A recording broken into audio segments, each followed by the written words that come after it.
சங்கடகர சதுர்த்தியும் நைவேத்தியமும். ஒவ்வொரு சங்கடகர சதுர்த்திக்கும் நம்மளால் முடிஞ்சதை நைவேத்தியம் பண்ணிட்டு பிள்ளையாருக்கு வச்சா நல்லது. நல்ல கோலம் போட்டுட்டு காலையில் பிள்ளையாரை வரவேற்றுட்டு சாயங்காலம் நைவேத்தியத்துக்கு பக்கத்தில் இருக்கிற கோயில்லையே கொடுக்கலாம், இல்லை நம்ம வீட்டிலையே கொடுக்கலாம்.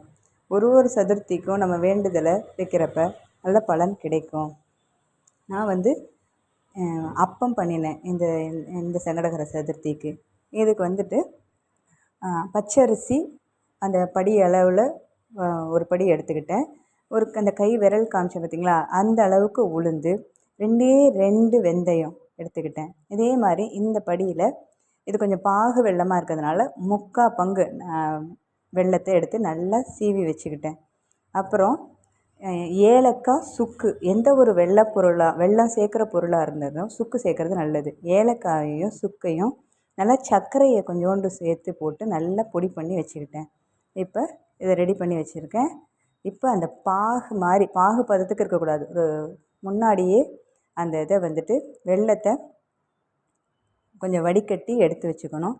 இந்த மாதிரி பதத்துக்கு 2 மணி நேரம் ஊற வச்ச அரிசியை அரைச்சி வச்சுக்கணும்.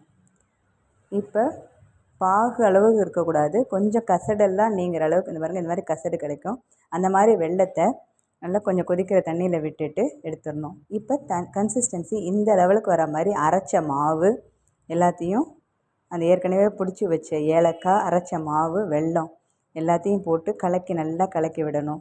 நான் இது நெய்யில் பண்ணினேன், அதனால் ஆப்பக்காரையில் நெய்யை ஊற்றி இதை ஒரு கரண்டி விட்டு இந்த மாதிரி நல்லா பஃபியாக உப்பி வரும் பாருங்கள்.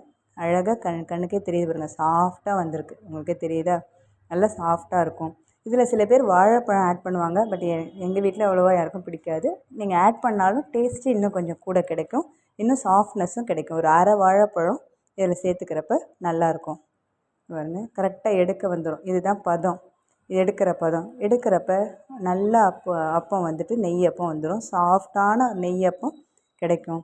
நைவேத்தியம் பண்ணுறதுக்கு உகந்தது. பிள்ளையாருக்கு அப்பம் ரொம்ப பிடிக்கும். அப்பம், பொரி, அவல், கடலை அப்படின்னு சொல்லுவாங்கள்ல, அதனால் பிள்ளையாருக்கு அப்பம் நைவேத்தியத்துக்கு இதோ தூக்கில் போட்டு ரெடி பண்ணிட்டேன். எல்லாம் கொஞ்சம் இது பண்ணிவிட்டு உடனே சூடாக போடாமல் முடி வச்சு எடுத்து நைவேத்தியம் பண்ணலாம்.